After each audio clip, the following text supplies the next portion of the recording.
Hello, everyone. Welcome to the Masons online classroom. Today, I'll share with you the masonry construction of filler walls. This session will cover two main categories. 1. Construction technology of filler wall masonry.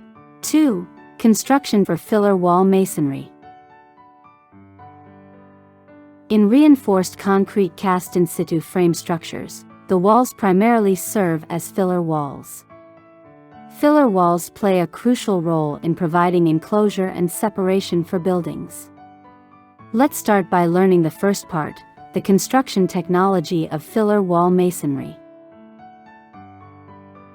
The construction process for filler walls is as follows. Clean the floor and column faces, and set up reference lines. Rebar installation. Wall construction. Incline and wedge brickwork at the top of the wall. Pour structural columns. Clean and maintain the wall face, awaiting inspection. 1. Clean the floor and column faces and mark the reference lines. The wall reference lines typically include the center line and edge lines of the wall, as well as position lines for other components such as door openings, structural columns, middle beams, and tie bars. For the bottom wall, use the fixed pins on the batter board as a reference. Use a stay wire and plumb bob to project the central axis of the wall onto the foundation top face and establish the edge lines and door or window openings accordingly. 2. Rebar installation. Rebar installation, also known as tie bars, is done to eliminate shrinkage cracks between the main structure and the enclosing wall due to temperature changes. Specific methods should adhere to the requirements of the technical specification for masonry structures in building construction. 3. Wall construction. Step 1. Masonry and layout. Based on the height of the wall, lay out the masonry method of the wall in advance. Step 2. Prefabricated components, lintels, concrete triangular blocks, square blocks. Based on the size of the reserved openings, prefabricate the needed components, such as lintels for door and window openings, concrete triangular blocks for sloping roof bricks, and concrete square blocks for lintels, using a standardized mold to cast C20 concrete. It is prohibited to cut aerated concrete blocks into triangles to substitute for concrete triangular blocks. Step 3. Wetting the blocks. When using aerated concrete blocks for mortar or ordinary mortar in masonry, the blocks should be moistened with water on the same day of construction.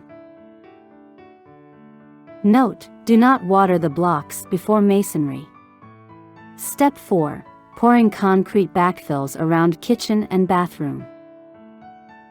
When constructing walls using lightweight aggregate concrete, small hollow blocks, or autoclaved aerated concrete blocks in areas such as kitchens, bathrooms, and showers, it is advisable to cast a plain concrete backing at the bottom of the wall, with a height of 200 mm, interrupted at door openings.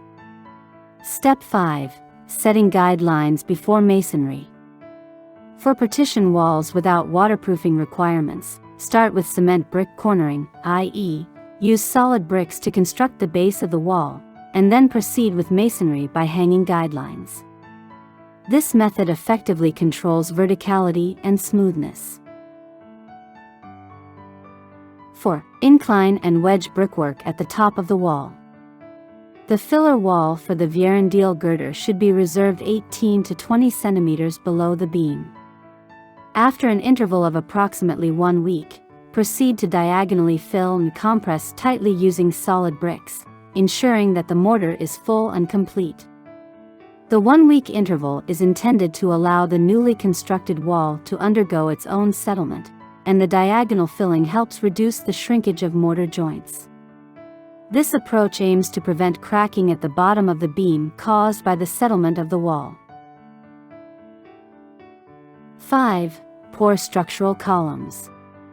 When the length of a wall exceeds 8 meters or the height of a floor is twice as high, it is advisable to install reinforced concrete structural columns. For openings on both sides of the wall, independent wall ends, structural columns should also be installed, and at the junction of internal and external walls, structural columns should be installed. The construction of structural columns should follow the procedure of building the wall first, then casting the column. The construction process is as follows: installing rebar, tying steel bars, masonry, leaving dovetail slots, supporting formwork, pouring concrete, removing formwork. At the tusk connection between the structural column and the block wall, starting from the base of each column, the dovetail slot should step back and then step forward. The dovetail slot along the height direction should not exceed 300 mm, with a tooth depth of 60 to 100 mm. Step 1. Apply double-sided adhesive. After the tusk is constructed, apply double-sided adhesive along the interface of the structural column to seal the joint.